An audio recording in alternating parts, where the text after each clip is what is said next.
Hey everybody, and welcome back to Horror Film Lovers TV. I'm your host, Jonathan Moody, and I'm here with my co-host. Oh, would that be me, John Ward? Yes, for Okay. Mainstream Monday. We're doing Mainstream Monday tonight, and we're Oh, we're back. back. We're back to that. Okay. Okay, we're It's back to that. it's Yes, been so long. Hey, it's me, John Ward. I'm the co-host yes, of this. So hey. good. And we've got a special guest. Please introduce yourself, sir. What's up, everybody? I am the notorious OGP, and I like horror movies. Yeah, and we're here to talk about Chucky 3. Now, before we, yes, no, Child's Child's Play Play 3. 3. Ugh. Sorry, Chucky 3, Child's Play 3, whatever. I always call it Chucky 3. It's Chucky Play Same 3. difference. yeah, he's come to Yeah, play. but It's my time to play. Let's see. oh, It's kind nice. of says, yes. Yeah, Got I that got up. my Chucky's displayed up. I got a couple of them right there. Well, I Oh, got this the same day I got this, which I don't know. Let's see if we can see it. oh, look at that! Look at that! Oh, you got Cool. one. Yeah, well, I got the Fanta one. There's another one. There's an energy drink I want to get with him. Where did you get those at? Five Below. So they were Oh, not. how about them So Oh. apples? okay. So Five Below now costs $7 at times. I'm like, Wow. that doesn't seem like Well, below because five. well, no, because there's Five Below and there's Five Above. They are two different things, and they're both in the same store. If you go deep in the back where like all the clothes and everything are, that's Five Above. Everything kind of Oh, forward is Five Below. in the forward was seven. So I was a little confused, but it's okay. It's all No, right. they might have moved stuff around. I've noticed that the more expensive stuff is in the back, but it Um, could be fun too. yeah, I'm just five above and below. You know. But anyway, we're going to be talking about Child's Play 3. John, explain why we have our special guest here. He hates Chucky. That's true. That's one thing. He absolutely hates Chucky, but Hate is a strong OG word, sir. But you've told me that. I've turned this off. I hate this series. It's a stupid doll. And I'm being honest. I'm being transparent with people. That's why I wanted you on. But Chucky 3 or Child's Play 3 takes place in a military academy, and OGP is a Marine. So I thought it would be fun to have somebody who is in the military talking about a film that takes place at a military academy, especially one that does not like the Child's Play or Chucky franchise. Now, Philip, did you actually go to a military academy? I mean, I went to Marine Corps boot camp. I didn't go to an academy. Okay. So I've been to I actually went for summer school. I went to Fort Mm, Union Military Academy, mm. which, and that was 1999. It was the summer of 99. I was failing and I needed to get up and so I did that to get back into my senior year. And I did, and my parents thought sending me to a military school would be where I wouldn't be playing with my friends or Yeah. distracted. And it sucked because it was all male, back then. I don't know. It was weird seeing this movie where they had women there, girls, and I was like, there Es- was none in mine, and I don't know if that Especially was, for the time that this came out. If it was made nowadays, it's conceivable that there would be both sexes, yeah, at a military school now, this day and age. But this movie's kind of old. yes, 91. I want to say. It's like a year after the second one. Like they pretty much did this, and Andy jumped in age from Yeah, 9 years old to 14 or I think it's 15, supposed to be 16, something like 16. that. Yeah. It was Yeah. supposed to be like 8 years older than, before. So yeah, I guess it was 8 to 16.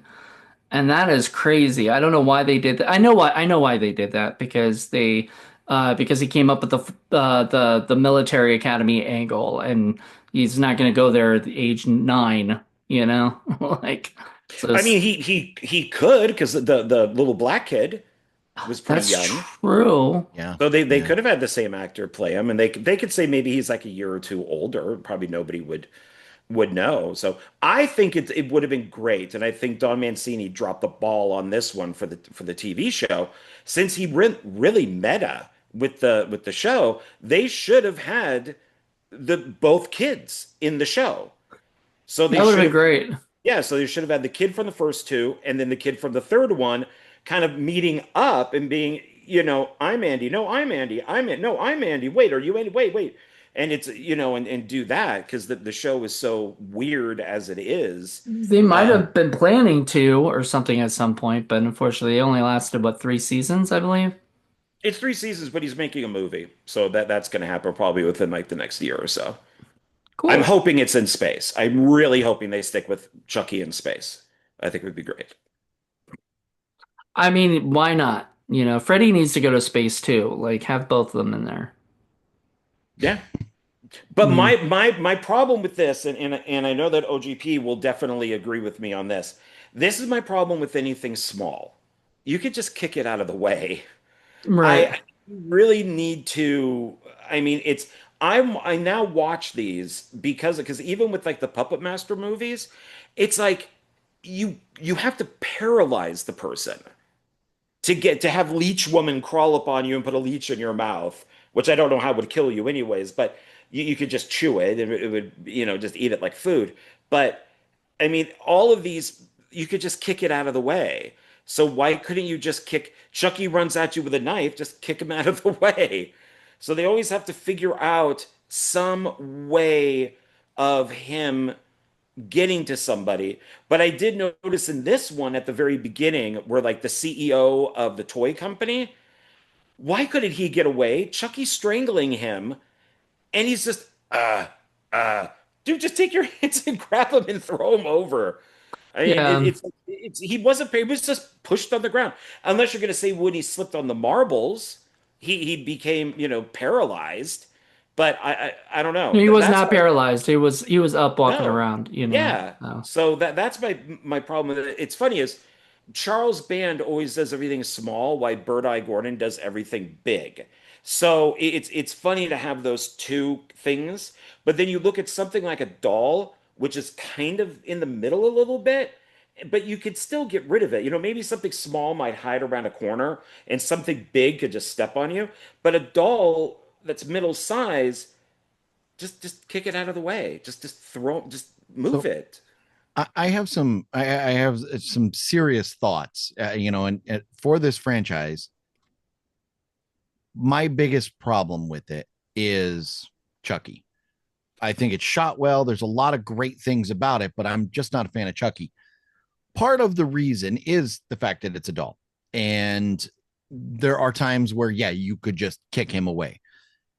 But I think the filmmakers are trying to allude to the fact that Chucky is, yeah, maybe he's small, but he's powerful for being that small. So once he has his grips around you, he could hold on.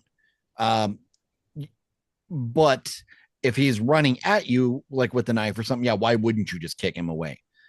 I think in the first two movies, part of my biggest problems were like the scene where the babysitter gets thrown out of the window in the first movie. Um, we don't see her. We just see her going out the window. We don't see how Chucky picked her up and threw her out or whatever. I That think was he a was problem for pushing. me. If I remember correctly, he was pushing her. Like he was coming at Okay. her like this. So I And always thought that's, of that like as fine because I get what you're saying, but yeah, I just, to me, it wasn't, I didn't buy it as Chucky as the killer being able to do that at that point. I didn't like that. I felt in this movie with the kill at the beginning with the toy executive. I thought that was okay because Chucky used the marbles and the other toys and things to kind of distract him and throw him off, and he used his ingenuity rather than just plain brute force. And then later, like when the barber got killed, Chucky kind of comes out of nowhere, and it's not just I'm going to overpower you. I'm going to cut your throat. And so I thought the creative kills were definitely better in part three than they were in one and two for me. They were just, I understand it's a movie, it's a doll, so plausibility, there's a big gray area with plausibility. But if we're going to say that this doll has the ability to kill people, give me a set of expectations. What does he have? Is he super strong? Can he jump real high? What things can he do? And I like being a little more creative with the kills than he was in the first two movies, because like John was saying, I have a real hard time with Chucky as the killer. And especially this movie here, part three, I'm going, I love a lot of things about this movie. It's shot gorgeously. It's got some great locations. It's got some great actors. There's a lot to like about it. My favorite parts of the movie were when Chucky was not involved, with the other scenes. So, and that for a horror movie, that's backwards, because we love when Freddy Krueger shows up. We love when Jason Voorhees shows up. That's what we're waiting for. And this one, I'm like, oh shit, here comes Chucky. Oh, I'm sorry. Am I allowed to say bad words? Oh, you can curse as much as you fucking want. Okay, good. Thanks. So it's like, well, oh, here comes Chucky again. There goes the movie. Uh, but you know what? Out of three, and I don't want to jump to scores and all that stuff or anything early, but I liked what they did with Chucky in this movie better than the other two from that. And you had mentioned your shirt. John had pointed at some stuff.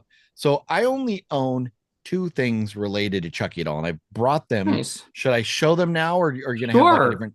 Feel free. Okay. So this is the box set that I have, the Blu-ray box set, and I bought this and it sat sealed, closed for like 2 or 3 years until John convinced me to finally break down and watch. So that's what I have, and this is pretty common. You see them at Walmart all the time and everything. I don't think it's anything too special. I don't own. I don't even know if they're available, and I've never seen a minute of the television show, and I've never seen anything beyond part three at this point. I've seen one, two, and three now. But so I own that as far as the movies. And then I do have a Chucky Funko Pop, and this may or may not make you gentlemen jealous. I don't know, but it is signed by Ed Gale. Not, oh, It's signed by Howard the Duck. Oh, yeah. yeah. So Ed Gale got some Gale, controversy. rest in peace, for Ed Gale. Yes. And I mean, there's, his life was filled with a little bit of controversy, but Yeah. this, I think A little is an underestimation of that. And he's a little person. He is a little.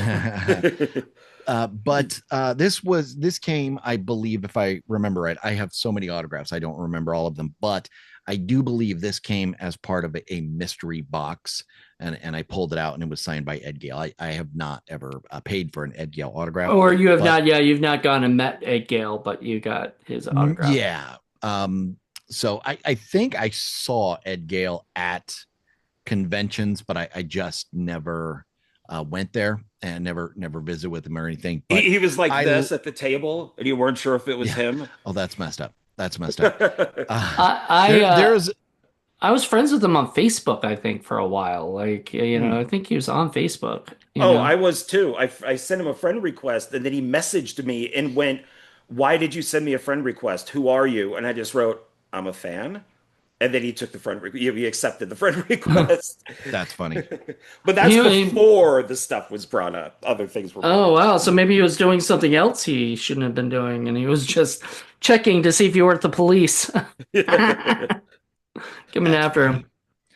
But I'm very happy with this Funko. I like the neon color, to it. I don't know if it glows in the dark or not. It should say on the front. Normally they put the sticker. It's like black and green, I think. Well, it has the Entertainment Earth exclusive. Okay, I don't see anything about glowing in the dark, but it would probably look pretty cool under a black light. So, but it just sits up. Yeah, no, that's awesome. I have like 21 autographed Funko Pops now, and it just sits up there amongst those. So I thought I would share that. That's Sweet. It. That's all I have as far as Chucky. was these two items. So I thought I would pull them down and share since I was That's here. nice. Yeah. Considering I don't think we're gonna have you back, unfortunately, but I Yeah, don't think because you're. now they start to get crazy with Bride. Mm. Now they're like all over. I mean, like this is Don Mancini hasn't started directing yet, but you could tell that he has full reign now. Yeah. And that from Bride on, it's not the same movie, which is why it's called Chucky. Is is he like one of the first writers to really have like all that control? Because he wrote the first three, and then he wrote all of them. And He is incredibly good friends with the producer. Like they okay. are best friends. They are really good friends, which is why I'm forgetting how to pronounce his last name, but Don, the producer, Mm, he believed in Don Mancini. Nobody else did from the first movie, and he stuck with him. It's not Kirshner, but it's kind of like that is his last name. But he stuck with Don Mancini, knowing that this guy knew what he was doing, and they developed a friendship. Their daughters became friends. It's all in that documentary, Life with Chucky. And they talk a lot. Oh no, Living with Chucky. That's it. They talk a lot about their friendship, and that's how then oh, they you figured mean that he David Kirshner? David Kirshner. Thank you. Yeah. Don Kirshner's from the Monkees is the music producer. Oh, there you go. That's why you have him on your mind. You're always Totally different monkeys on your things. mind. That's Uh, right.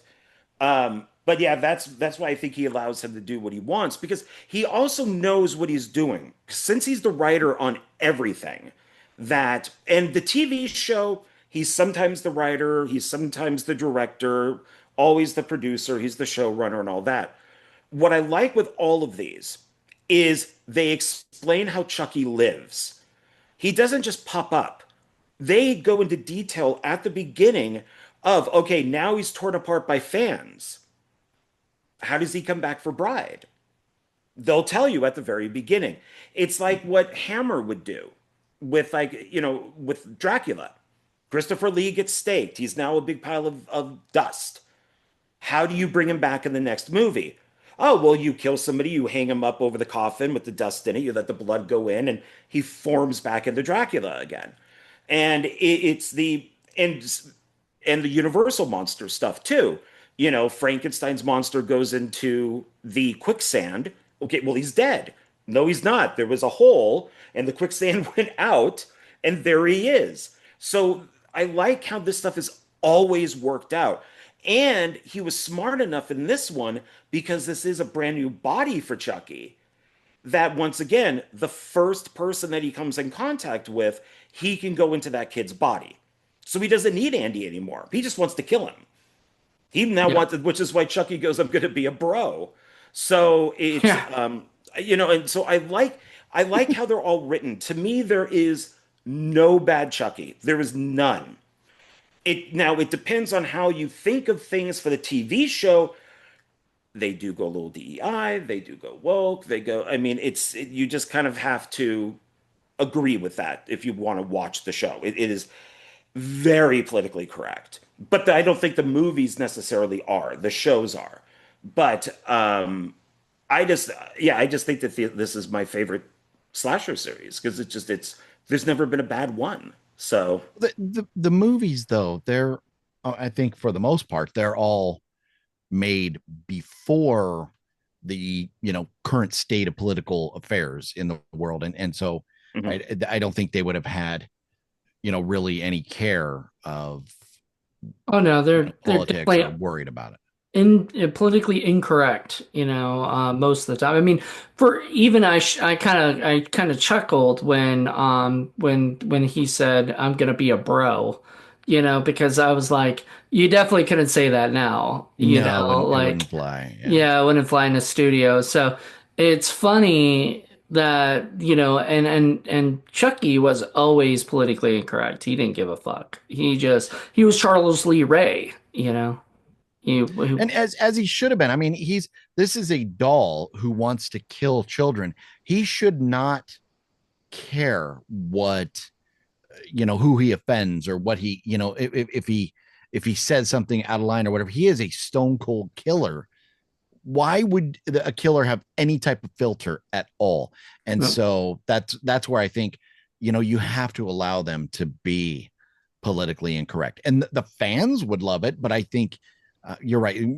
Saying the studio, they're the ones that would put the filter on. They're the ones that no, would not allow this stuff. And it's a shame because fans of Chucky really want to see Chucky. And it's funny mentioning Bride of Chucky. To me, being a very big, I'm not going to say like I'm a huge or massive or whatever, but I've always enjoyed Jennifer Tilly, and um, I I almost just sitting here earlier today, I almost put on part 4 just to continue, but I did not, because I would have been just very confused during this video. I would have been combining movies and stuff. So I said, right. no, But not hey, until this one's done. we're doing Bride of Chucky soon. If you want to join us for that, if you end up watching it and Sunday. want to do it on Sunday, feel free. Yeah. It's Sunday in the afternoon, so if you want to, or morning for you guys, because I think it's 10 a.m. is I what we think decided. 10 a.m. or 11 a.m. somewhere in that area, because we're going to be doing another Okay. podcast before then. But yeah, Unfortunately, yeah, I will not be available Sunday. There's like a 2 hour window in the middle of the day that I may, but at that time, no. Unfortunately, I have like a full day of where I'm supposed to be going to Creep IE Con this weekend.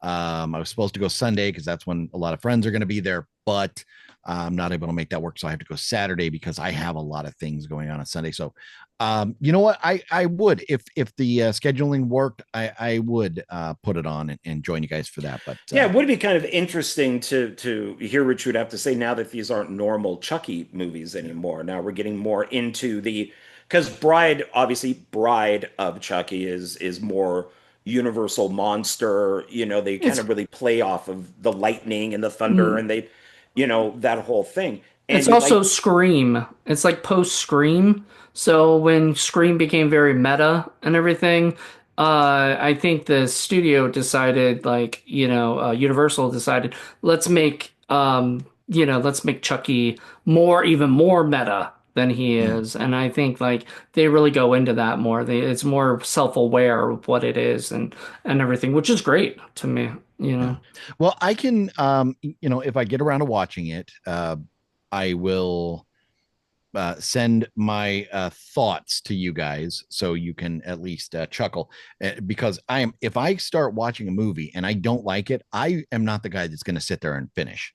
I Yeah. don't care. I have turned movies off 50 minutes in. I've turned them off, like 20 John and I minutes were, in. well, the children was 30 minutes. I made it 30 minutes into the children and I turned that off. And not the good one from Trauma, the terrible one from just a few years ago, 2017 or something.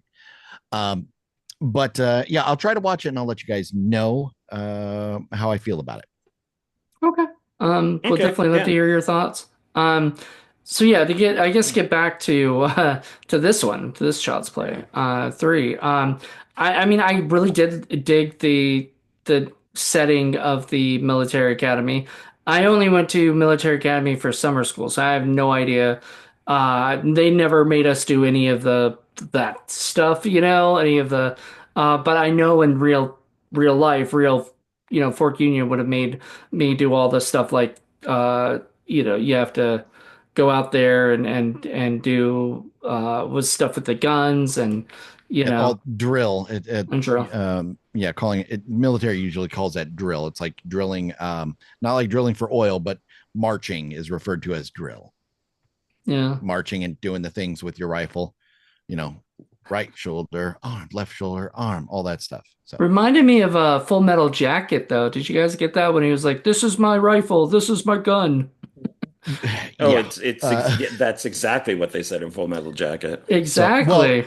oh, so I can tell you from firsthand experience. So the this is my rifle. There are many like it, but this one is mine. That is an actual Marine Corps oath that you have to know and say and swear to when you are issued your rifle. So in boot camp, we had to learn that. And then going into boot camp in the Marine Corps, my drill instructor made everything sound peaches.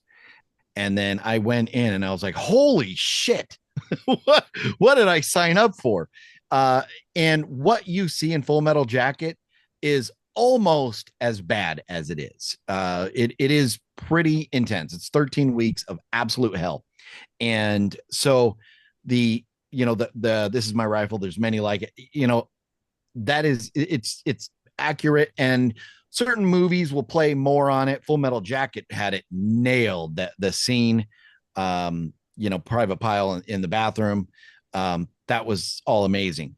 Now, what and I did like the military academy, and like I said, this movie had some gorgeous locations. The carnival, I mean, all kinds of great stuff in here. But the military academy, to me, it's always interesting. And being a veteran and being from a large military family, I always kind of chuckle a little bit. And maybe I'm biased, maybe I'm, just a dick or whatever. But like for example, my brother-in-law was in I forget what they call it, but it was something like junior Marines or something like that, where they went to like a school and they had to act like Marines. And this is when they were like 13 years old, and they came out of that thinking that they got educated like Marines or went through training like Marines would actually go through. And it's nothing even remotely close to the intensity and the violence and everything that you deal with, as a Marine or even just in boot camp. So when I look at military schools, I always take it with a grain of salt, because I'm like, if some other little kid, I don't give a shit who he is trying to tell me I have to go outside and march in circles in the rain with my rifle at midnight, I'm going to tell him, bite me. And if I get kicked out of the school, I get kicked out of the school. I'm not going to do it. But I also have a problem seeing like, like female drill instructors at boot camp. And I'm just like, if a woman comes up yelling at me, I mean, unless she knows her shit and has given me reason to respect her authority, I'm going to just kind of laugh. Anybody who is deserved of the respect gets the respect from me. But that guy, that whatever they called him, Colonel blah blah blah, the older, the kid who was in charge, he didn't earn any respect. He just demanded it. And so for me, that stuff kind of bothered me. But it's a film, and it's supposed to be drawing emotion out of the audience, and the film wants us to dislike this character. So I think they did a good job with that. But as far as the overall the military academy stuff, I thought it was good, because now you have this child who dealt with this Chucky, and everybody thinks he's crazy and all this. What are you gonna do with him? Send him to a military academy. That's perfect. So how he, the evolution of this story, how it went, you know, you know, him going to the school, getting exposed to the bad people, making some friends, and then, ultimately this event that was going on at night with them, taking off and going over the carnival, because they're trying to find Chucky and stuff. I thought the progression of the film was great. The pacing was great, and it was gorgeous. Military academy stuff for me, and if you talk to most veterans, military stuff in movies is, we're going to nitpick it because we're very proud of our heritage and earning, like for me, earning the title of Marine. So I'm going to nitpick it, but I still thought it was very fun and very well done as far as military academy school goes. So I like that aspect of it.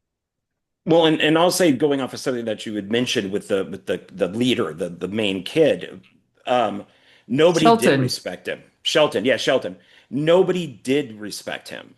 They all made fun of him and they goofed on him, and it's just, I guess that the people above him, the adults, knew that he was a dick, and Yeah. so they moved him up. And what I did like with the female, cadets that were in there, is that they were treated like men.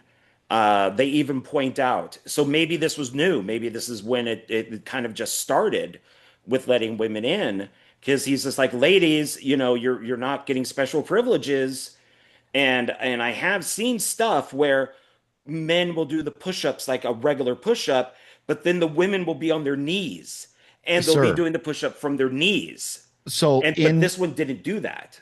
But in even nowadays, even in 2025, if you join the Marine Corps as a man, you, in order to graduate, have to do 20 pull-ups. You have to be able to run a mile and a half in under 11 minutes, and you have to be able to do 45 sit-ups. The girls, in order to graduate, have to do zero pull-ups. You have to do 20. They have to do zero. And then they don't have to do 45 sit-ups, but they have to do this planking thing where they just have to hold their legs in the air for like 2 minutes or something. And then the where the men have to run a mile and a half in like 11 minutes. The girls get like 13 or 14 minutes or something like that. So there is still definitely in reality a double standard. But and it is interesting because seeing the girls and the boys together at this academy, it was very interesting. And I'm glad Donald brought that. Or, I'm sorry. Forgive me, Jonathan. I'm Which glad that Jonathan? Jonathan, Oh, you was calling me Donald. Okay, from the yeah. other shows. Okay, nice. Forgive me. We don't do these videos nearly enough. We need to do more of them. So, but I'm glad that you brought that up because, shit, now I even lost track of what I was saying. Uh, uh, I don't know what which a, one I brought up. The I guess the Well, women in well, it. while oh you're yes, the okay. the the the co-ed school, because yeah, that to me was like, why are boys and girls together in this? And that kind of reminded me of Joker Folly Poo Poo, whatever it was called. That there were men and women both in this asylum or wherever, sanitarium, whatever that facility that the Joker was locked up in. Why were there girls in there as well? That made no sense to me. Well, Um, I will say, as somebody who lives right by Eastern State and has been in there, there are co-ed places and things for people now. You know, Interesting. I don't know how it would have been in 91, Yeah. or whatever, but in now I have seen it. I've walked in. I have to do things at Eastern State every now and then, and when I go in there. I will see. I mean, it's a mental asylum. It's, institution, I guess. Yeah. Asylum is a nasty word to some people, but it's a mental institution. And I would go in there. I'd see women walking, men walking. I see them hanging out in certain rooms. I mean, there's just certain times, but they have to be sort of watched. They can't just be by themselves and stuff. Otherwise, because Yeah. It's funny. There is in a previous lifetime, I delivered food to hospitals, restaurants, things like that. And one of the places I would go to were jails or prisons, asylums, stuff like that. And there is still out here near me one that is still called a sanitarium. I'm like, no way, that's awesome. Well, it's named after the Metallica song. That's Yeah, why. exactly, correct. Yes, yes. Yeah, yeah. uh, but those type of things, they're fine for movies. But this being 91, it was definitely a choice that they made because right. military boot camps and stuff were not intermingled at that time. And I went to boot camp in 1994, and I was in there for 1, 2, 3, 4, 5, 6, 7. It was either week 7 or week 8 of boot camp before I saw a female, any female, before I saw one. And Hmm. well, aside from when we got onboarded, we had to go to medical because they gave us, like, we had 17 vaccinations and blood drawn, urinalysis, all that stuff day one. And then, but after that, once we got out of medical, I did not see another female for like the next 7 or 8 weeks. So now it is different. They do things together. I have a son and a daughter who are both in the Navy, and in their like graduation class picture, there's male and female in there. So things have changed on that aspect. But when you're talking about a movie, the idea of if it was all boys, it wouldn't have been fun. You needed the girls there. So You I needed a think they love did it interest. flawlessly. Exactly. Yes. Well, and you need to get the women into the theater if it's all, which is why in movies, if there's at least one woman in there and it's all men, that one woman is only there to bring women into the audience, into the theater. Yeah. So it's like, And maybe that's why they aged him so much, because I mean, how much of a love interest can you have at 9 years old? So Yeah, that's maybe another that's why. reason. I mean, yeah. there's that. Yeah, that would probably be a good reason. I mean, she could have been a friend who was like that age or whatever, close to his age. But I'm very glad that they had Justin Whalen as Alex and Alex, it's Andy. Alex is the actor who played Andy originally. And Justin Whalen played Andy, and then Perry Reeves was the girl, and she was Miss Ari on Entourage. So she's Yeah, she looked, even being that young, she looked familiar to me. And I'm the type of guy when I'm watching a movie, and I know when I watch movies with John, this bugs him because I'm watching a movie, my phone is in my hand typically 90% of the time because things come to mind Bugs the shit and I out of me. had to Google her. Yeah. You know what? And it does Fat Samurai Guy too, but if you're gonna watch movies with me, you have to understand Well, that's just because how I watch movies. I mean, when I'm watching a movie, I'll be on my phone looking up actors or sequels or whatever it might be. But it does come, it's, unless I know why you're doing it, it seems kind of like disrespectful to the film. Like, if this is boring you, we can turn it off if you want to be on Yeah. your phone.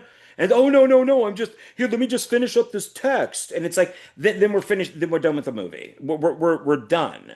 Yeah. So, No, which is for why, me at home when I'm watching movies, 99, I mean more maybe at least 99% of the time, if I'm sitting at home watching a movie, my phone is in my hand. well, yeah, I've because just I'm got going so mrskin.com.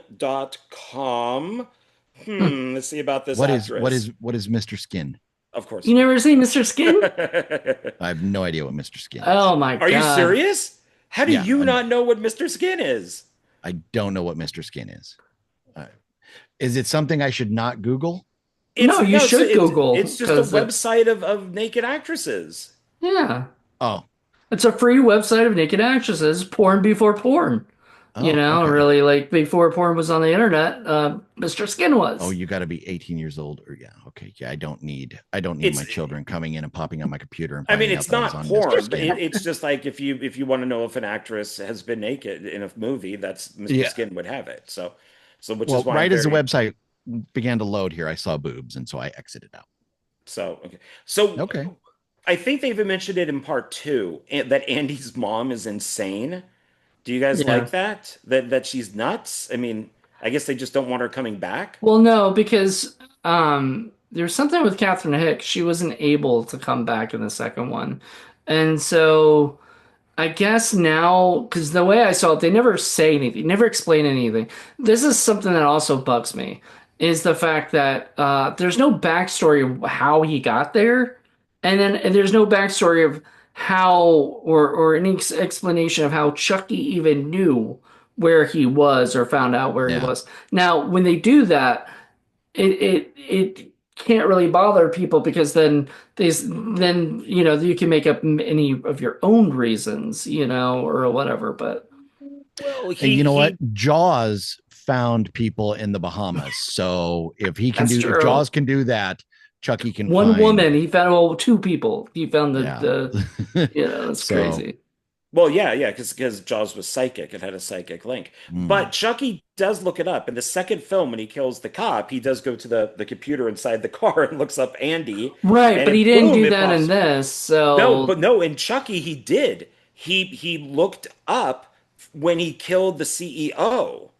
He looked on his computer because they were talking about Andy, in that meeting, and it says Andy has been put into this military academy.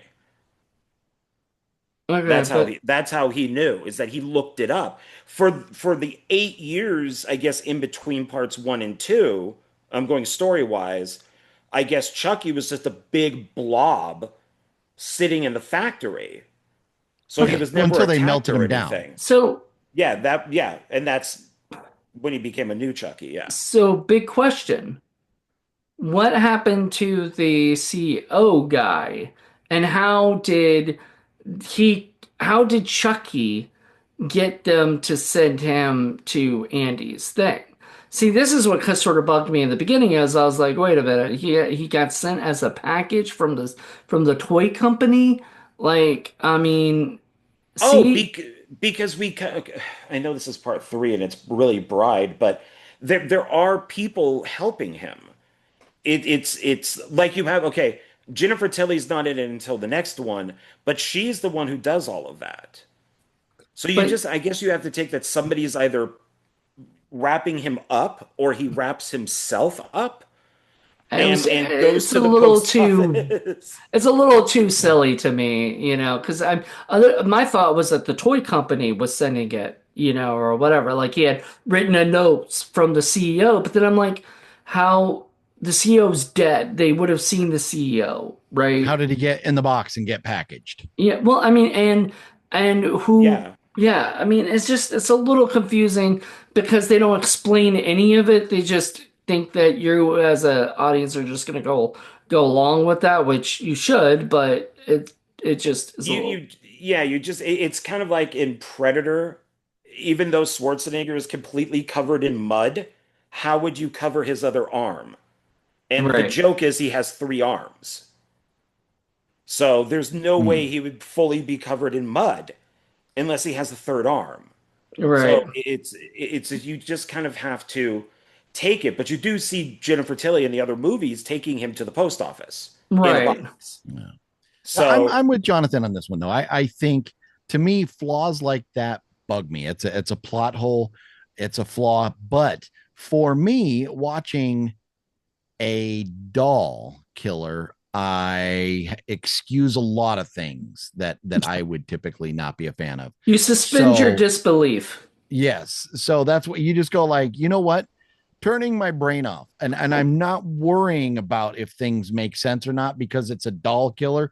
It doesn't make sense. Right. And my dad always had this thing where he will suspend his disbelief once.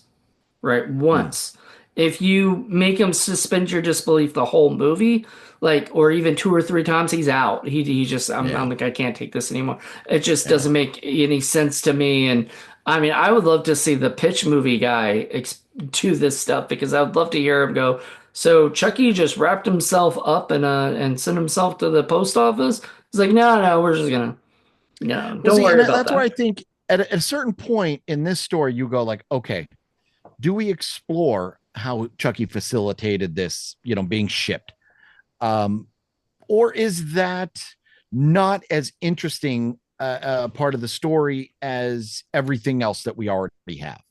And so we just kind of have to jump conclusions that he's, he's able to figure this out and get it done.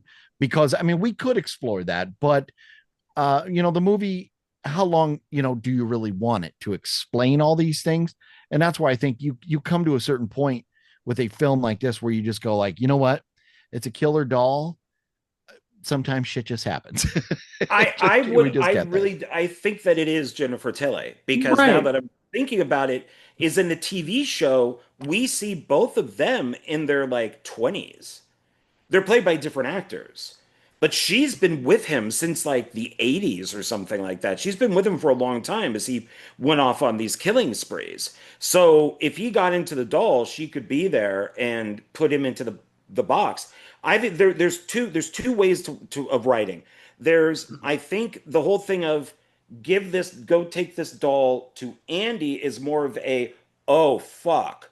There's Chucky, where in something like Rob Zombie with the third Devil's Rejects movie, I forget what's that, three to hell or three The from three hell. from Three from hell, hell. yeah. Yeah, there is the awful writing of how his wife got out of the prison because she just walks out.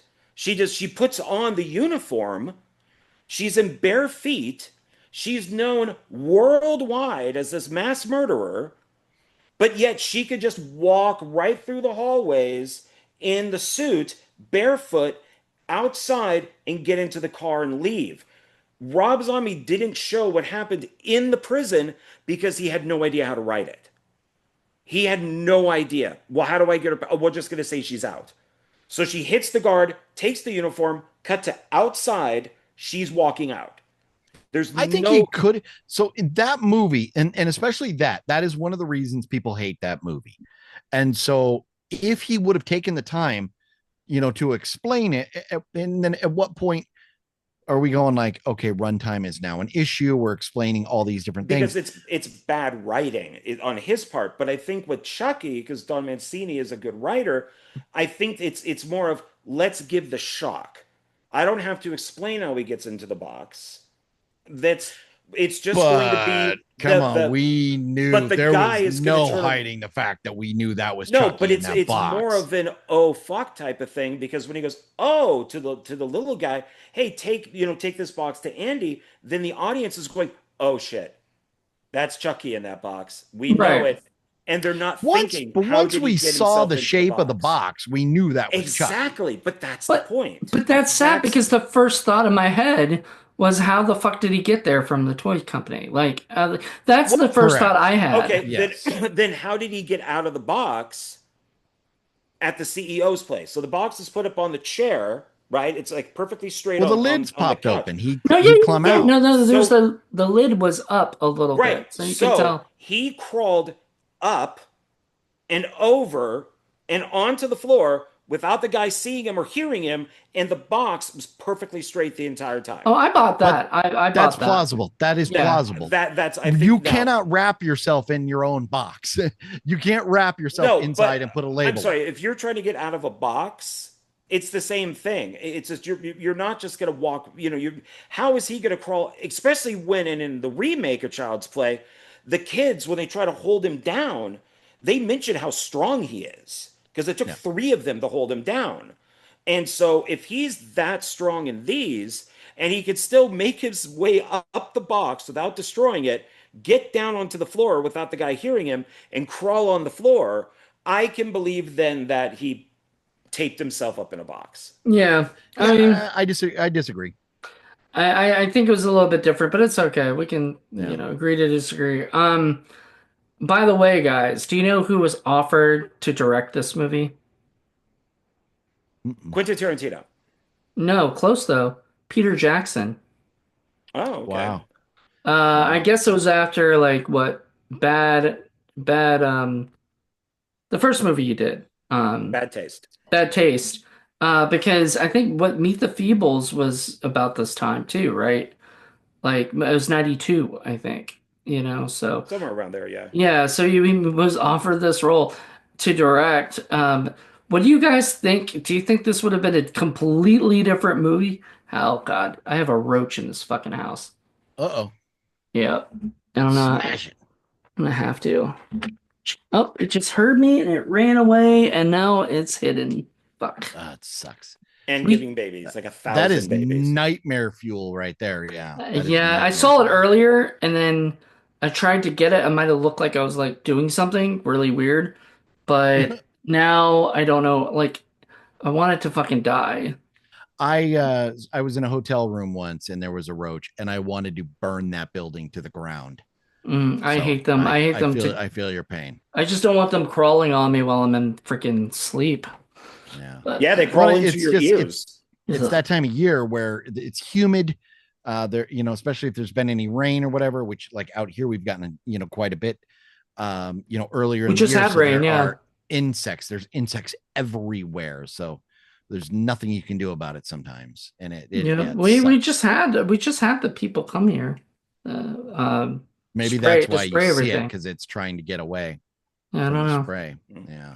But to answer Jonathan's question, yeah, I think it would have been, but who knows? At that point of his career, he still might have had to do what the studio told him to do. So it's I think until I really think until Bride, because that's who directed No, Bride? uh, it wasn't Uh Stephen Miner, was it? no, he's Asian. The oh yeah, Ronnie Yu. I was correct on Ronnie that. Yu. Ronnie Yu. Yeah. Who also directed Freddy vs. Jason. Yeah, that's right. Um, I think they gave him a little more free reign. And but I think up until maybe that point it was more studio controlled. So, Plus, they're probably just more interested in the kills, which I just happen to have right here. So there's the very first kill is guy strangled to death with yo-yo string. So that's what that was. Garbage man crushed to death. That wasn't Uh, second. huh? Second was the garbage man? Oh my God, That's it was. that's Because what it there was, says. yeah, because there wasn't a death until after that. Yeah. Yeah, strangled by yo-yo string was 13 minutes in, but then the garbage man was 34. So that's a pretty big gap. And then you have the hair cutter, Andrew Robinson. Oh no. This guy was scared to death. He had the heart attack. Yep, yep. There, See, that which that's he was like, I loved how Chucky was like, are you fucking kidding me? yeah, Like I because he thought that went was from great. looking really mad to then just like, what? And then And it's he grabbed his chest like this, and he knew exactly what that meant. Like, well, and it's one way since Chucky is a doll, you have the guy have a heart attack. So that's one way of getting rid of him. Scared to death. Then of course you had Andrew Robinson. He got this the throat slit by razor. yep. And then you had, oh my God, this that guy's name, Cadet Lieutenant Colonel. My God, that's long. Oh yeah. Brett Shelton, shot kind of accidentally by another cadet. Yeah, Um, that was because they had the because he switched the paint for the red team and turned them into bullets. yeah. I did love that was great because I'm like okay, I'm not a fan of Chucky as a killer, but Chucky setting these kids up to kill each other was brilliant. Well, Well, and he hears it. He's at the window. He can hear the whole thing going on. Red team, blue team, you guys are going to go do this. It's a tradition. So he hears it. Okay, well, I'm now going to go switch their he's bullets. a big manipulator and shit, and causer of havoc. Yeah. And So then we have Cadet Harold Whitehurst. He was blown up by a grenade. God, did I hate that guy. I am so glad that they gave him a good death, that he sacrificed himself on that hand grenade, because I don't like weak people. I don't like. If he had said one thing, the movie would have been over. That's But probably the why. yeah, he is every you know we all knew that kid in school that was like the pushover that would just never stand up to the bullies and everything. And he's a kid. So But with those Chucky, they he exist. why You might didn't he not say like them, but they anything? exist. But He he was could have. scared that they were going to blame it on him. The But death, the kid told him. that's true. The kid I told him, he said, we got to go save the little black kid. We got to go get him. Didn't say it like that, but it's just like, we got to go save him. And he's like, what? What are you talking about? And then when he finally sees it, he should have been like, dude, you were right. I'm not It's going to deal true. with it. You could go deal with it yourself, but Because but you were right. he first tells him was like, "Why are you acting like this?" And he was like, "You wouldn't believe me." And he was like, asked him, "Come on, tell me." And he was like, "All right, fine." He said, "The doll's alive." And he goes, "Yeah, you're right. I wouldn't believe you. Don't tell me." Then he sees the doll, and I love how Chucky just looks at him and goes, "Boo." The guy runs off, and he's scared after that, and he saw that, and the kid's like, you saw Chucky, okay, now you can help me." And he's like, "No, I'm not going to help you at all, even when we're going to go save him in the woods and everything like that." He's like, got the map and everything. um well, he wouldn't stand up to the school bully. I think that if we're going to go, okay, what are the characteristics of what are the traits of this character? He doesn't stand up to bullies. He's not going to stand up to Chucky.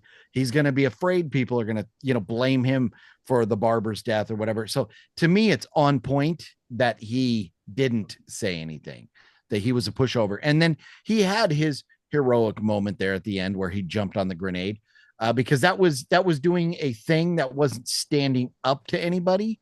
So I think I didn't care for the I character as liked. well. I did not like him, but I thought he was well written. yeah, I did like that he did the sacrifice, and for me, that makes up for everything else. So, and then you have the carnival security guard is shot in the head off screen, and then the last thing is Chucky being chopped up into pieces by the fan. So, Yeah. yeah. It's funny. Every carnival movie you get, whether it's something really great like Funhouse. uh Yeah, Funhouse Massacre, Funhouse, those all of these movies. Once you get into the Funhouse, there, there's no way that world that they're dealing with in there fits inside that trailer I that was they ran thinking that. into in the carnivals. Well, I remember you telling me with part two. I think it was it you or maybe it was Jonathan. Somebody mentioned to me with part two while they're in the factory and they're crawling all around on stuff on like the Oh conveyor yeah, belts. no, that was me. That That drove okay, me yeah. Why didn't they just fucking go around nuts. it? Right. Yeah, it was totally empty, and they could have just gone around it. that was terrible writing. So Yep. that, Terrible writing. well, that's also the directing too. I mean, you could have gone Oh, if you went closer in just use and different made it, angles yeah, so and it make it doesn't look seem like like you can it's go around. gigantic. Yeah, Yeah. And for this one, it being them being in that like fun house type of thing or horror house, I just went, that's a set. There is oh no yeah, way there's this yeah, looks no like question about it. it's Yeah, way too big. I don't think anybody would have this. It looks nice. It's funny. That fan would definitely have like a grate over it just in case somebody did fall into it. But yeah. it's Chucky, so we have to have him fall into the grate. Uh, um, But you know what? That to me, that scene right there, that took me back to like, some of,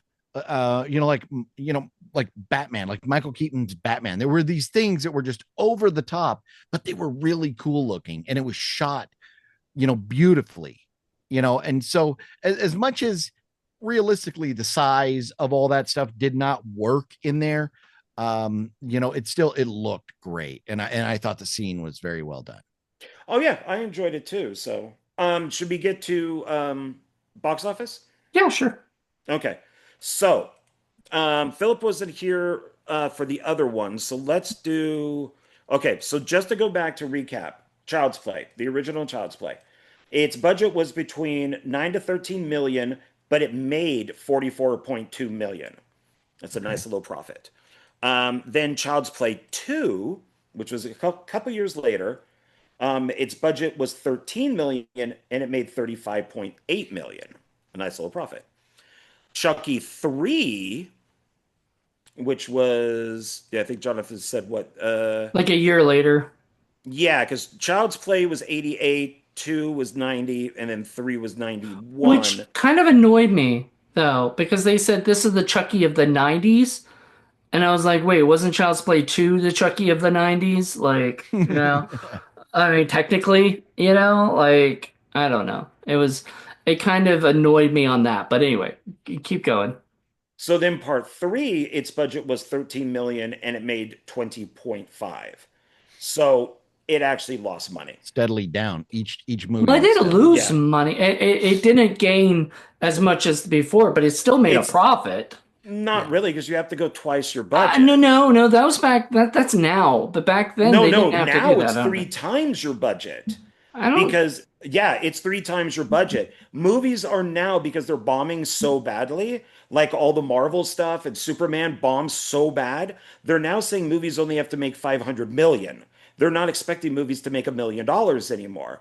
But the problem is these films are reshot and reshot and reshot and reshot that their budgets skyrocket.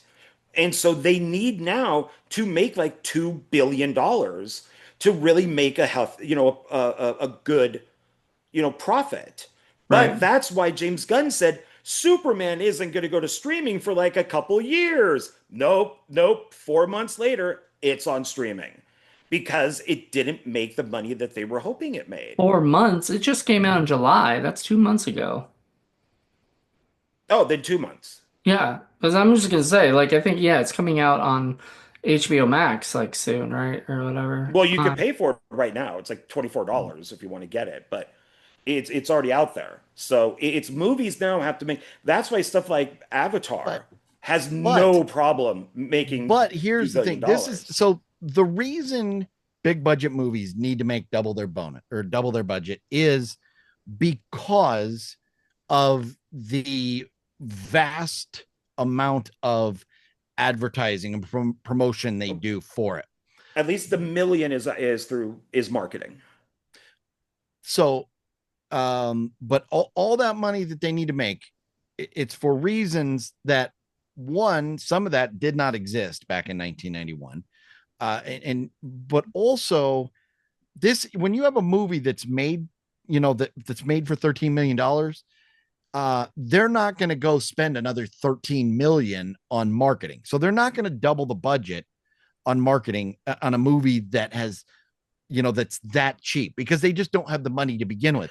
When you have a company like Disney that's going to throw ridiculous amounts of money at these things, they can afford it.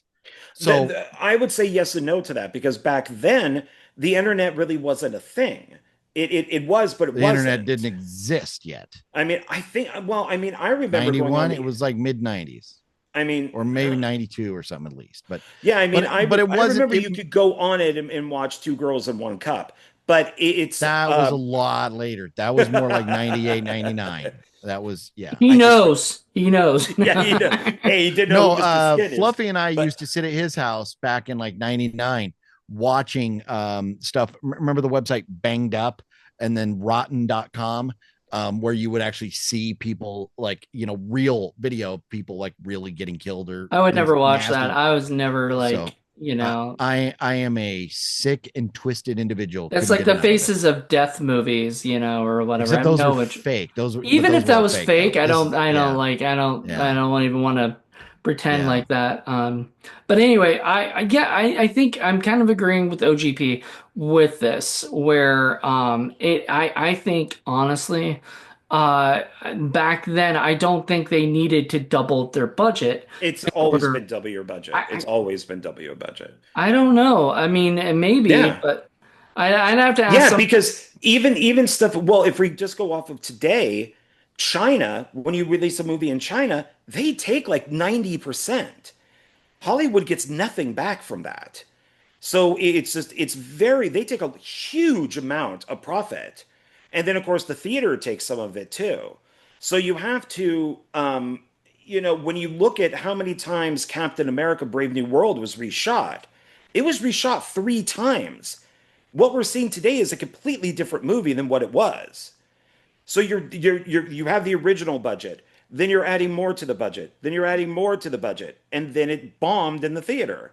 So it's Well, this my only argument on all of this, because who do we know? We weren't sitting in those boardrooms making these decisions. It's just based off what we've seen and what we know and understand. But if Chucky or Child's Play 3, if it bombed and it was a failure and it lost money, because if it needed to double its budget and it only made $20 million, we wouldn't have 7 movies in this box set. because Right. Bride of Chucky did good. Well, Um, But Bride of Chucky had more we wouldn't have money. even gotten so Bride of okay, Chucky. so this is what it okay, so box office. Child's Play 3 opened in second place at the box office behind Dead Again with a 5.7 Dead million. Again. Yeah. Never even heard of Never that heard of movie. them. That's the Yeah. Kenneth Yeah. Branagh movie. That's a great film. I can not hear it. Emma Thompson. It's right when we were introduced to Kenneth Branagh and Emma Thompson. It was really good. Robin Williams is in it. Never heard Yeah, of it. it's a great film. Wow, you guys are missing out. With a 5.7 million over a 4-day 1991. Oh, this is appropriate then. Over Labor Day Oh, Oh, there in you go. 1991 weekend, which Los so it was a Angeles September movie. So yeah, yeah, Yeah, I guess so. yeah. Los Angeles Times called slow numbers. However, it was top grossing Labor Day opening at the time, beating the record of 4.6 million held by Bolero. Oh my God. Okay, 1984. It finished its theatrical run with 15 million in the US and Canada with a total of 20.5 million worldwide. So it was second place. Dead Again was the big movie to see. I remember seeing that in the theater. But it didn't do the numbers. It just didn't do what they wanted it to. Well, So and it people had says already seen 2 Chucky movies. And here's the thing. When you see a Chucky movie, you're either going like, I love this shit, or you're going, ha ha ha, that was funny. And then you saw part 2 and you're going, more of the same. I don't need to go see part 3. So this is where you've really whittled it down to the $20 million being the diehard. horror movie fans. You've got rid of all the, you've flushed out the casual movie fans, the film goers that thought, let's go see a doll. You flushed them all out. You're now down to just the diehard horror fans. And 20 million bucks. You think about this, 91, 20 million bucks is probably close to the equivalent of $100 million today. So that is a good amount of money for the time, for a horror movie, especially the third installment of a horror movie. So Yeah. because you know Well, it Oh, only and made 7.5 million back. right, and the original Child's Play made what, that 44 million. The second one made 35 million. So you're as you're saying, Philip, I agree with you. Is it kind of went down, Yeah, right? Like it is, and each one, like less and less people are watching it because they're just like, this is kind of like you've seen one Chucky movie, you've seen them all, and I think that the reason why Bride of Chucky, which we'll get into later, is more became more of a hit. It actually doubled its budget, from what I understand, is because people at that time were craving for horror. Also at this time, horror was sort of dying. This was at the time where, like, I think 93 or 94 was when horror kind of just, started to really, like, people just weren't watching these movies yeah. anymore. It They wasn't. had It wasn't until like Scream and I Know What You Did Scream, Last Summer, and those kind of revitalized which the genre. I always say Wes Craven killed the horror genre and brought it back and raised it and brought it back from the dead because he killed the genre. One of the last horror films that got made that really was Vampire in Brooklyn, which maybe people like now or whatever, but that movie bombed Yeah. very badly, killed, any aspect. And in fact, Wes Craven didn't want to direct any more horror film after that. Like he was like, I want to move on to do other stuff. And then Scream came along, and he got bombarded with people. He turned it down. He kept coming back. Whatever. It became the movie that whatever that kind of brought horror back, and people were able to make it. But then it kind of changed where it became more meta and everything. People were That's which Yeah. Well, people yeah, that's hate. right. Some people hate. You When you do a spoof, which Scream is, you're not supposed to make movies after that. That's why when you saw movies like Abbott and Costello meet Frankenstein, or these But movies did where they they're did finally spoofing, you shouldn't technically, I mean, from what I've read, is you're not supposed to make more of those movies after it because the spoof has kind of ended it. well, I mean, but Abbott and Costello have made like what, five or six of those spoofs, so does that Well, count with that? I mean, they did Frankenstein, they did the Mummy, they Well, did they did Dr. the Jekyll. Wolfman, they did the They Wolfman, they did.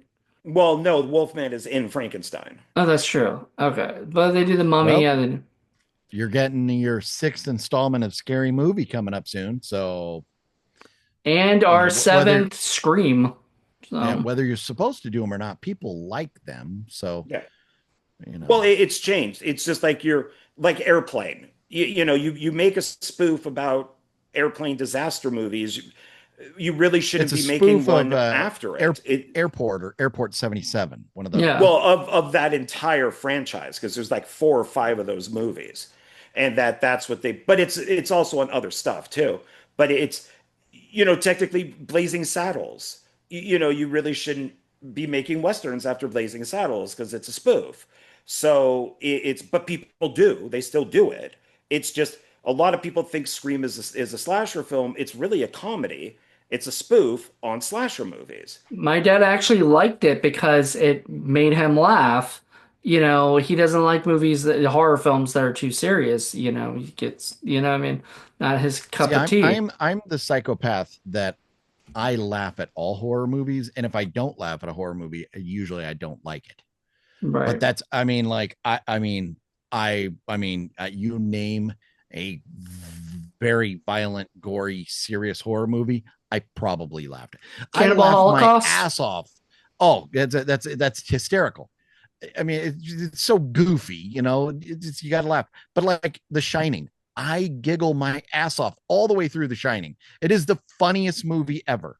So like, I'm that guy where horror, you know, the darker and more twisted they are, the more I like them. Something like Chucky or, a monster movie, for example. I mean, it's relevant.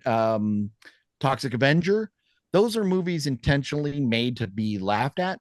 So they really have to hit a home run with the comedy to make it work. And that's, to give Child's Play credit where credit's due, there are some very funny moments, and you do laugh, and he does have the witty one-liners, and it's not too many, but there's, like, here and there, each movie has a couple of, memorable Chucky lines that he says that are funny. And so I do think they nail it with the comedy, because I mean, who's going to take Child's Play serious? You have to be able to laugh at Well, that. yeah, that's why one, two, and three are more serious with humor. But starting with Bride, it's a comedy. It's very intentional that it's like a horror comedy.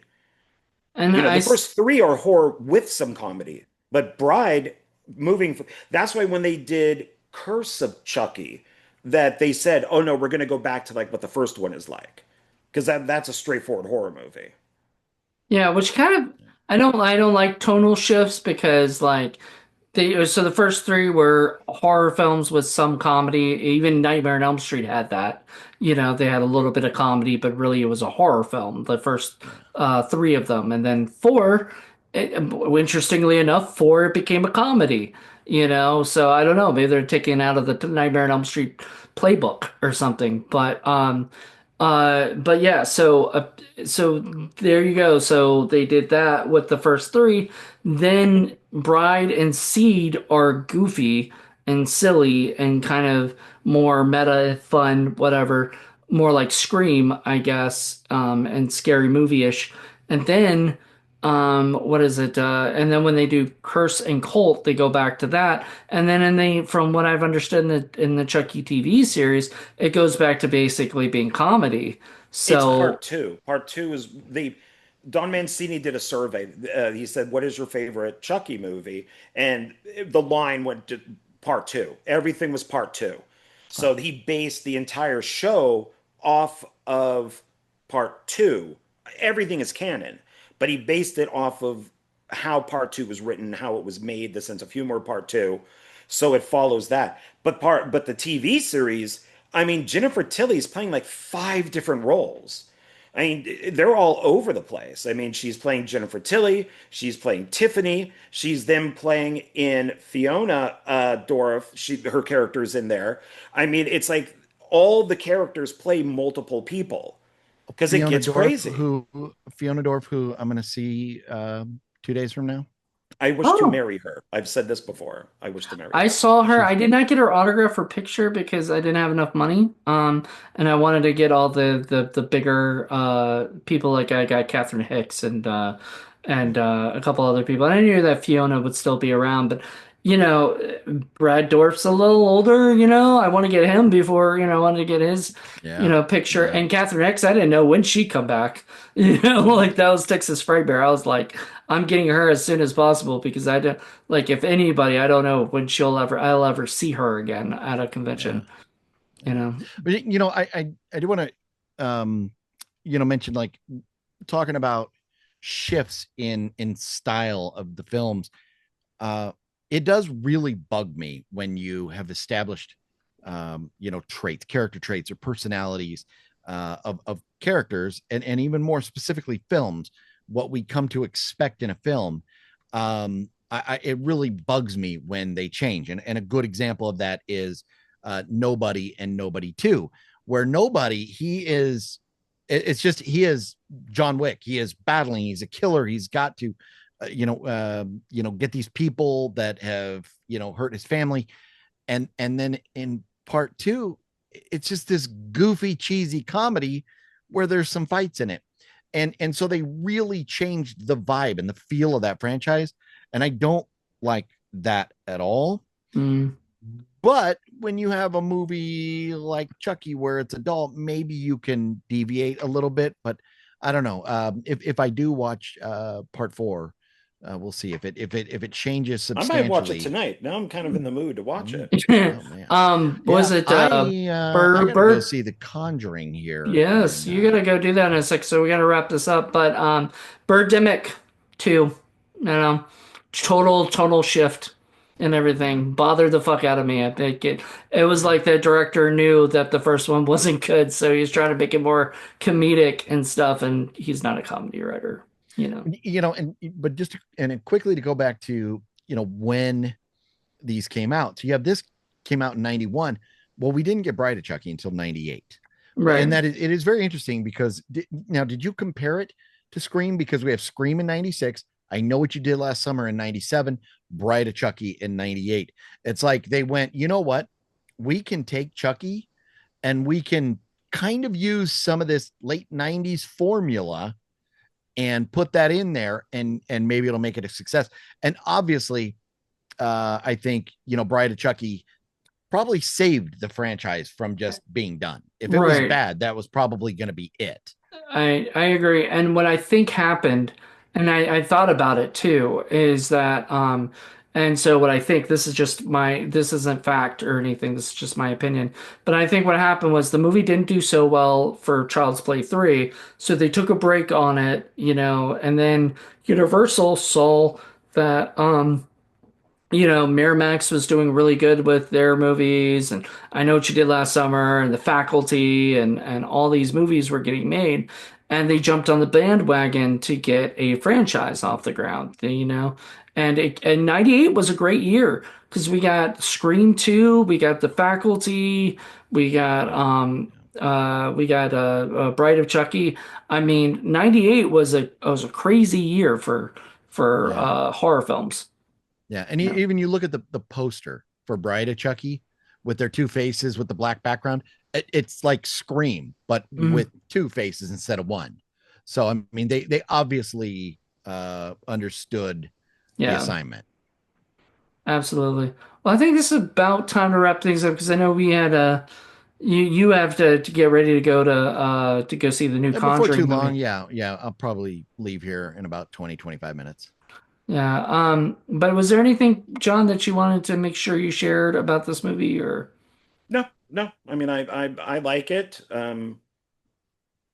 I don't. Do you guys score them? Do you rate or anything in the we did reviews or we have we been doing that for this one?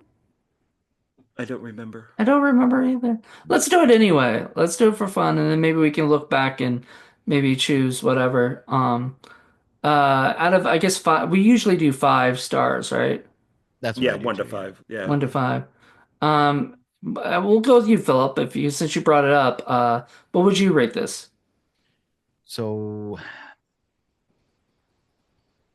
you guys are probably going to hate my guts, but I would rate it a 2.5, 2.5 stars out of 5. No, that's about what I'd expect you to rate it, considering you're not a big Chucky fan. And the first Chucky, I would have probably given also a 2.5. Part two, I would probably given a 2. Yeah, so this got back up to the 2.5 Yeah, or whatever. because of the locations and there was it was just a solid story. I thought there was a few different layers. There was a lot of things going on. There were some characters you loved, some characters you hated. In the first couple movies, I didn't give a shit about anybody, and this one I was actually rooting for. The kid annoyed the shit out of me in the first one. I was like, throw the kid out the window, save the babysitter. So, but you know, I'm so glad that they didn't because he got to come back in the other movies and Yeah, stuff. he's in the TV series. So Yeah. the great thing And about the TV series, there's like 1,000 Chuckies. So it's at one point there's a truckload of Chuckies. So Chucky will never die.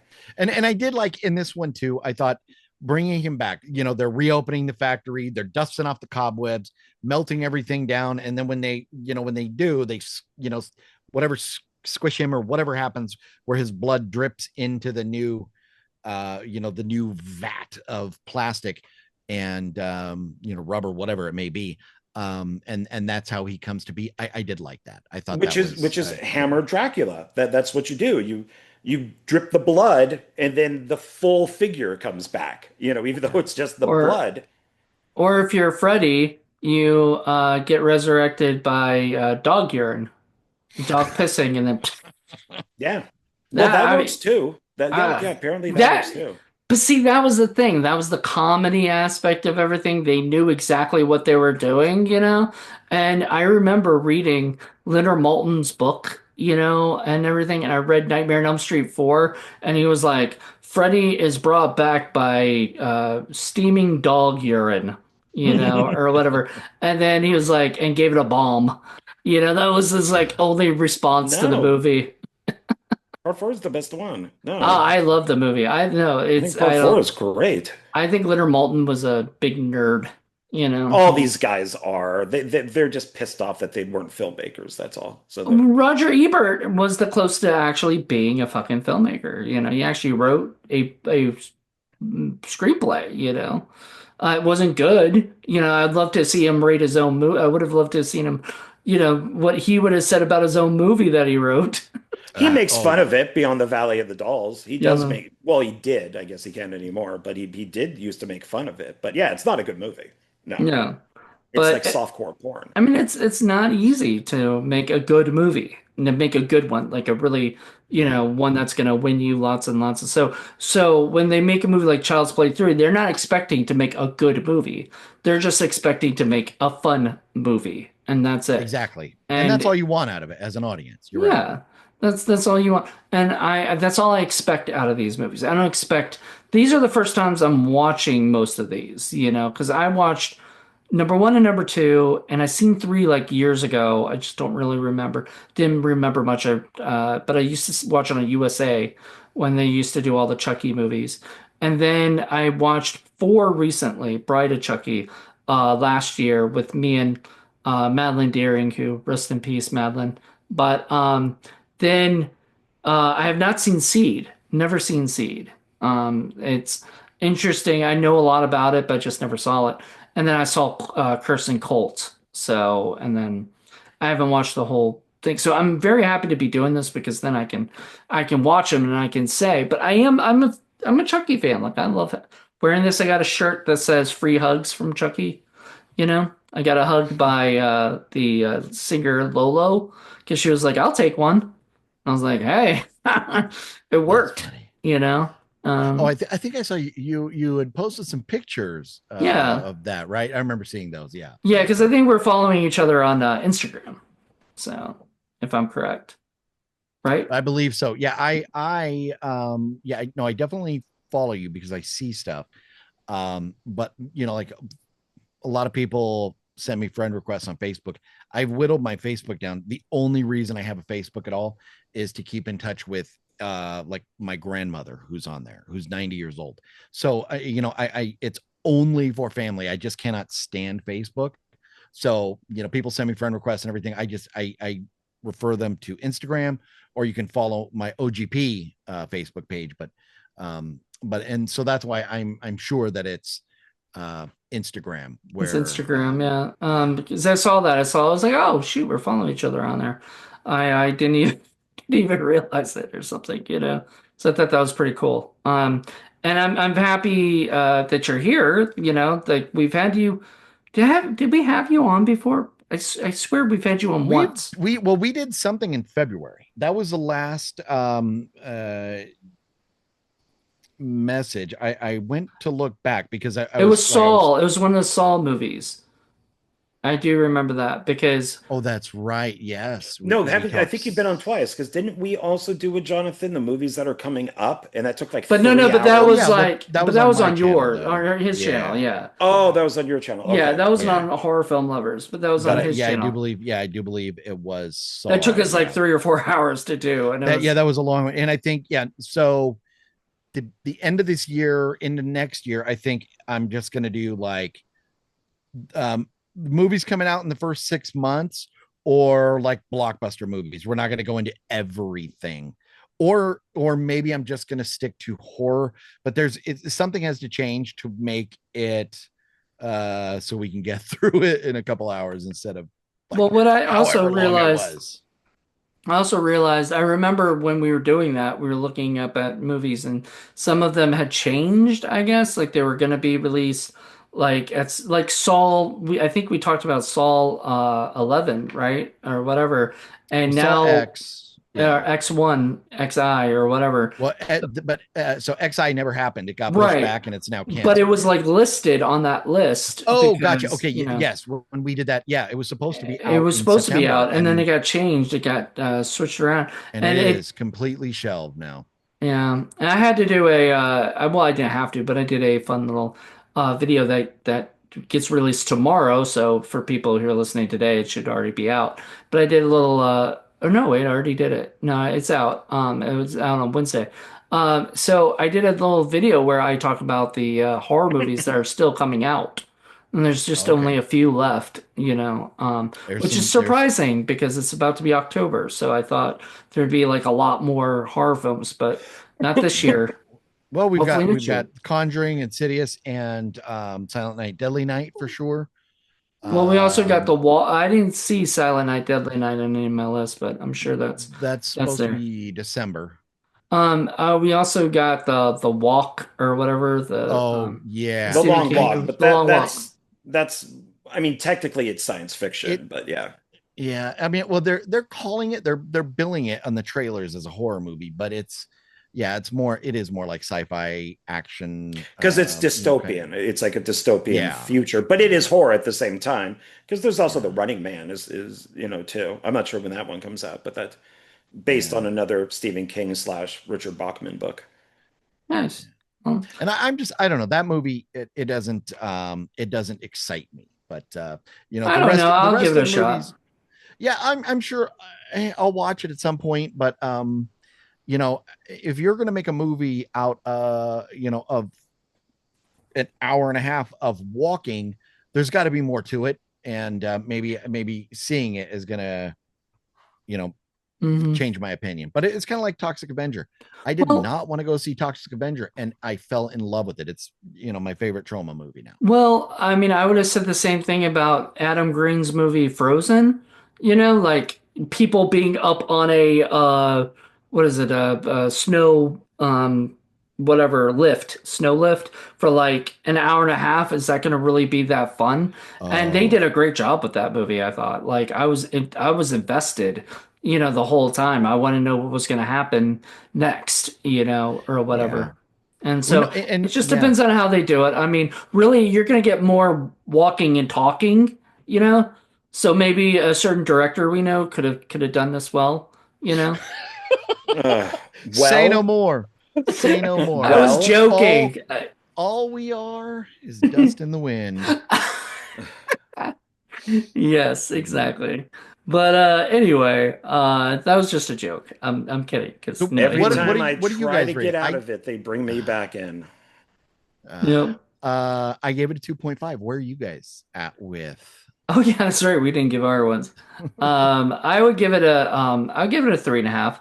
It's not my favorite so far, like of the three. It's probably my least favorite, but Hmm. I still like I liked part two and one a little bit better, in my opinion. What about you, John? I'm in the middle, three.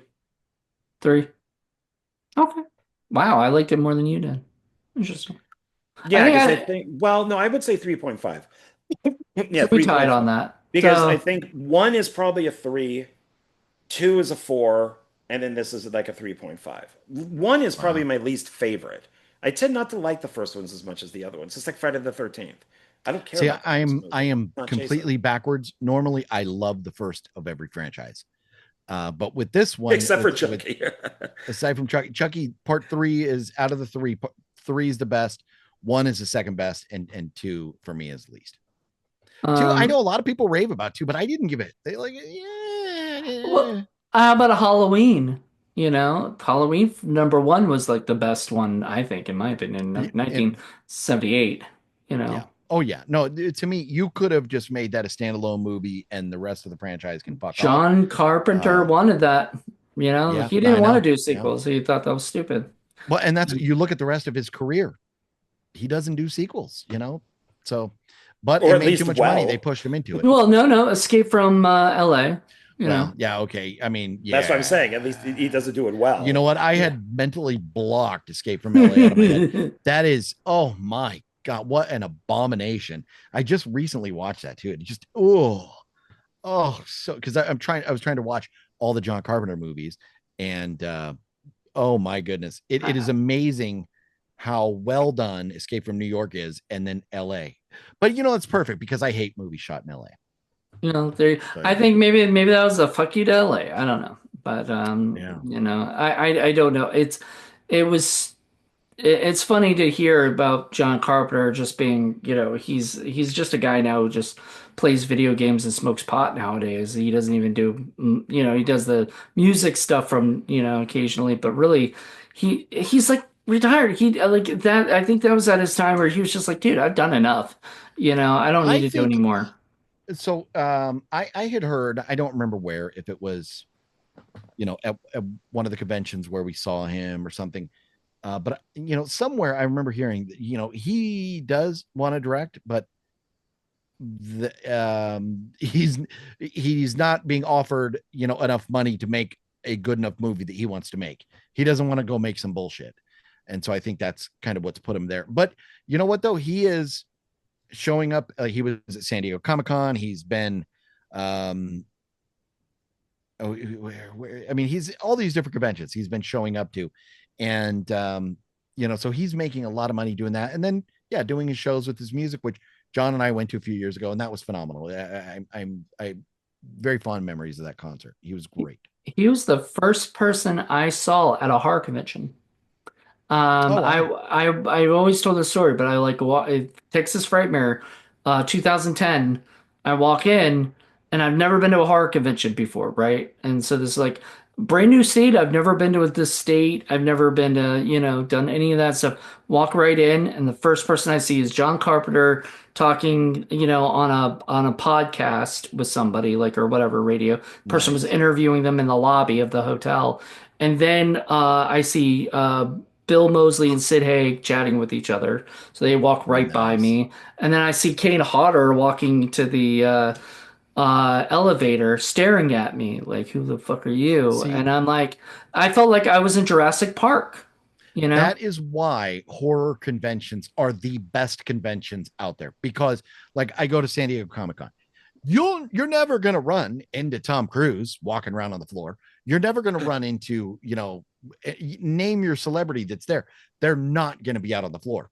But you go to horror conventions, and yeah, I was sitting there talking to Lou Temple, and Danielle Harris walks up and joins our conversation. And I'm like, no fucking way. I'm standing here, I'm talking to Danielle Harris. This is awesome. And she's not at her booth. You know, I'm not paying to see her for a moment. I'm just talking to her. But you know, you will see celebrities just walking around, and Doug Bradley at like Monster Palooza. He's just out there walking around the hallways talking to people. I'm like, You know, no way. I had a conversation with both Reggie Bannister and David Hess. Like, you know, Nice. you're not gonna get that. Like, that's a memory that you're never gonna get at like San Diego Comic Con or whatever. You're right. Correct. And so I will tell everybody, just I guess I'll plug this in since you I guess you might be at a horror convention coming up or something, right? If I'm correct. But About 36 hours from now. yeah. I'll be at and not this Friday, but the next Friday, I'll be at Tidewater Horror Con in Virginia Nice. Beach, and Danielle Harris will be there. Scout Nice. Taylor Compton will be there. And the girl I'm most excited to meet is Beverly Mitchell, who is from like Seventh Heaven and Saw 2 and stuff like that. Oh, And I okay. just can't wait to Okay. meet her too. Because once again, Nice. just like Catherine Hicks, when do you get to see Beverly Mitchell at a horror convention? You know, it Right. just does not happen. So I'm gonna Right. jump on that. But you Man. see, where are you going to be at? It's Creep IE Con happening in Southern California, and it has become my favorite convention. And it's I mean, even like Fangoria puts out a special magazine for Creep Icon. It's gotten that big where they're like now like the largest horror convention in the country, and it's just amazing every single time. That's where I went. Reggie Bannister was sitting in his booth because this is just a couple of years ago, so he was already like in a wheelchair and stuff. But him and his wife Gigi were sitting there, and I went up, and it might have been before they opened because I had my media credential, so I was in there before everybody else. But I sat there and talked to Reggie and his wife for about 20 minutes. And I told them the reason I was so excited to see Reggie was not Phantasm, it was for Bloody Bloody Bible Camp. One of Nice. my all-time favorite horror movies. And that's what my autograph on the wall from Reggie and Gigi both signed it is from Bloody Bloody Bible Camp. And so getting to sit there and talk to him, and we just talked and talked and talked. And then I got like a 15-minute interview out of him too, where a lot of celebrities, even Jeff Daniel Phillips, Mr. Herman Munster is like, no, I don't do interviews. Like, bro, fucking Reggie Bannister was willing to go on camera with me, but like Herman Munster, the crappiest Munsters movie ever, you won't Yeah. do it. It was like, okay, whatever. But to each their own. I don't hold that against celebrities, but Creep IE is, I mean, it is amazing. They blew my socks off. They've had everybody like from the Scream. They were the first ones to have the all the Chiodo brothers and everybody from Killer Clowns. They had a full reunion from them. They also had they had the official 50th anniversary of Texas Chainsaw Massacre reunion happened at Creep IE. And so this time they're having both of the main guys from Creep, that movie, and part two, which is I love those movies. Uh, Jamie King, yeah. I mean, there's so many people, and I'll never remember them all. But it's just I go in there and I tell myself, oh, I'm just gonna get a couple autographs. Like $700 later, I'm walking out going, Yeah. damn it, what did I do? Yep, that's So that's what happens. That's why I have a budget, and I'll have a very small one because all I want is pictures with the yeah. people. I don't want What? autographs necessarily. Oh, see, I want the autographs because like this right Nice. here, Mallory. So You getting need Woody. You need Woody on there. yeah, good luck with that. But I would love to get that. But this is like she was so cool in person. She was just so cool. And actually, probably my favorite of all time was meeting John Bernthal there. I got to meet the Punisher, and he was just the coolest guy. We were talking. He wound up shaking my hand like 4 times because I told him I was like, he's my favorite on-screen Marine. Being a Marine, I love the fact that he was in like the Pacific, and as the Punisher, he's a Marine, and so I love him and his career, and just talking and telling him about being a Marine, and letting him know like my daughter was in the Navy and stuff, and he was just very interested in all that. Such a down to earth, such a cool guy, and my favorite superhero comic book person of all time is the Punisher. Mm. So I was like, I was jizzing all over myself with that one. You, Oh, you know, God, yeah, I went there. All right. No, I love John Bernthal. I like, but and to think that like he really got a start on like a Walking Dead. I believe if I'm correct. Well, he wasn't like in the first season of Walking Dead, and they did him wrong.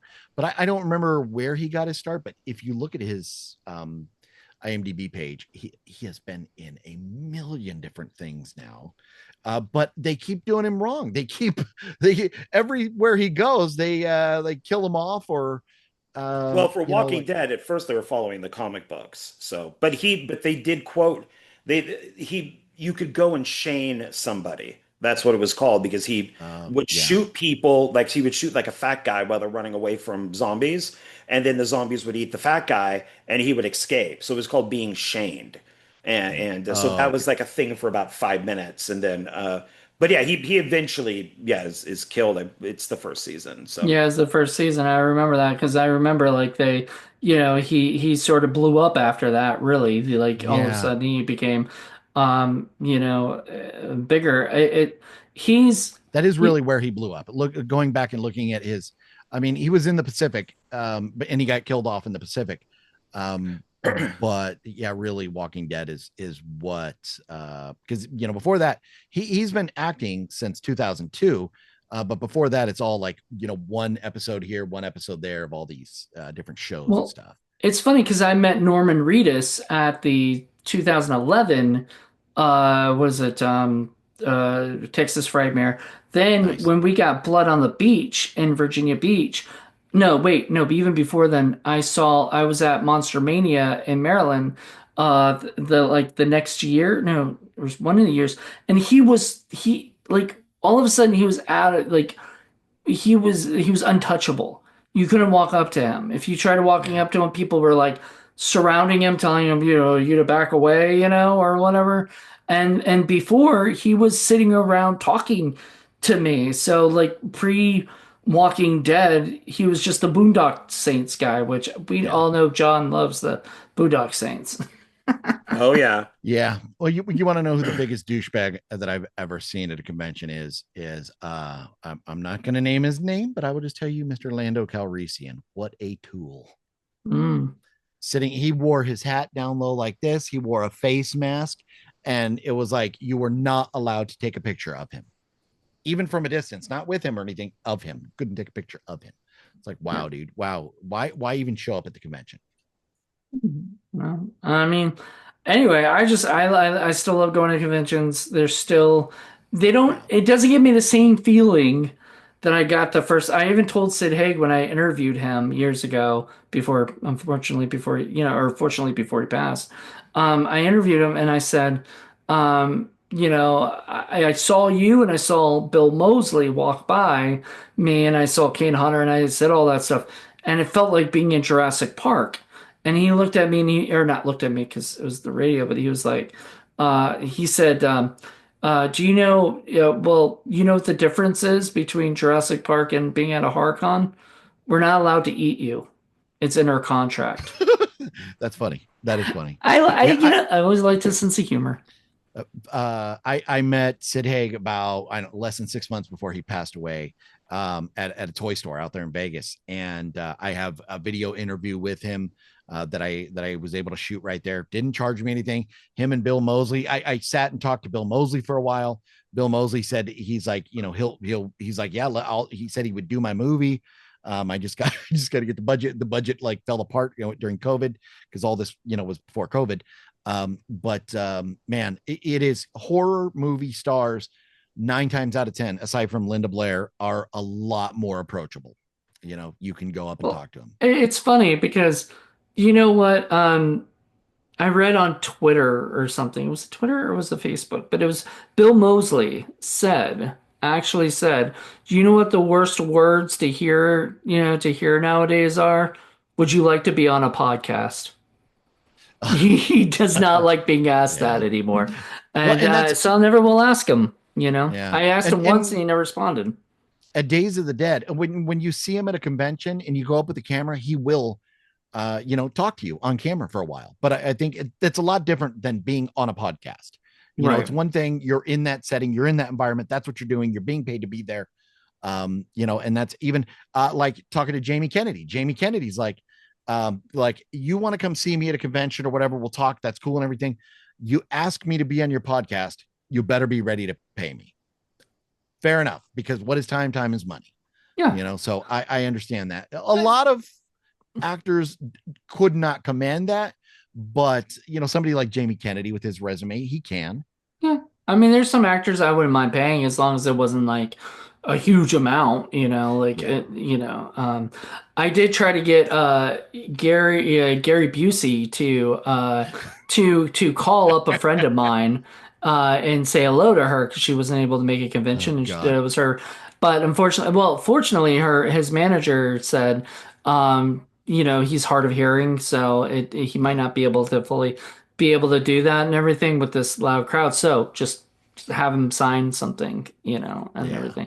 I thought that was a better idea, but I thought it was cool. Like it was like I would pay him. I told him I'd pay him whatever the most, was there, or whatever, like, Yeah. for something like that. But it's okay. Like, That's cool. but anyway, you've got Yep. to start Yep. running, and Gotta head so. on out. I really appreciate you coming out. And everybody else, where can they see your channel, like and stuff? Just on YouTube, just type in the letters OGP. You'll find me.